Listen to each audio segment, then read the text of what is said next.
Iran ও যুক্তরাষ্ট্র ইসরায়েলের মধ্যে যে যুদ্ধবিরতি হয়েছে তা ভঙ্গুর আখ্যা দিয়ে বিশ্লেষকরা মনে করছেন তেল ও গ্যাসের দাম যুদ্ধের আগে পর্যায়ে ফিরতে এখনও অনেক সময় লাগবে।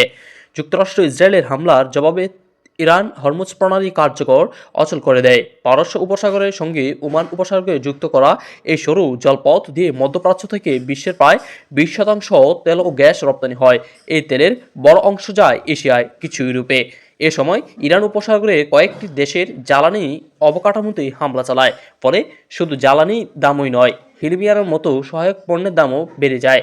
ঘরের টাইলস থেকে সেমিকন্ডাক্টর যন্ত্রপাতি থেকে হিলিয়ামস ব্যবহার হয়। ফলে এর উৎপাদনের উপর নির্ভরশীলতা সার উৎপাদন ব্যাহত হয়, যার প্রভাব ফসলও উৎপাদিত হয়।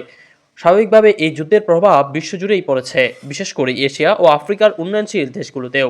এসব অঞ্চলের ভোক্তারা জ্বালানির ঘাটতি ও উচ্চ মূল্যের চাপ সবচেয়ে বেশি টের পাচ্ছেন। এখন প্রশ্ন হলো, যুদ্ধবিরতির পর কত দ্রুত পরিস্থিতি স্বাভাবিক হবে? যুক্তরাষ্ট্রের টাফস্টস বিশ্ববিদ্যালয়ের ফ্লোরাচার অধ্যাপক রফজন বলেছেন, এখনই সে প্রশ্নের সুনির্দিষ্ট উত্তর দেওয়া সম্ভব নয়। তার বাসায় স্বাভাবিক অবস্থায় কখন ফেরা যাবে তা বলা এখনো হয়নি।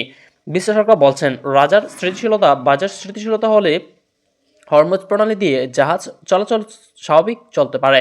সেই সঙ্গে আগে থেকে অনুমান করার মতো পরিস্থিতি থাকতে হবে যে জাহাজ স্বাভাবিকভাবে চলাচল করবে কিনা। কিন্তু বাস্তবতা বলছে ভিন্ন কথা। যুদ্ধের আগেই প্রতিদিন 120 থেকে 140টি জাহাজ এই প্রণালী দিয়ে চলাচল করত। যুদ্ধবিরতির পর বুধবার সেখান মাত্র 5-7টি জাহাজ চলাচল করছে। এতে বোঝা যায় সরবরাহ ব্যবস্থা এখনো বড় ধরনের চাপের মধ্যে রয়েছে। ওয়েন্সটির বাসায় পৃথিবীর তেল বাজারে এ যাবৎ যত বড় সংকট হয়েছে, বর্তমান সংকটে তার মধ্যে অন্যতম।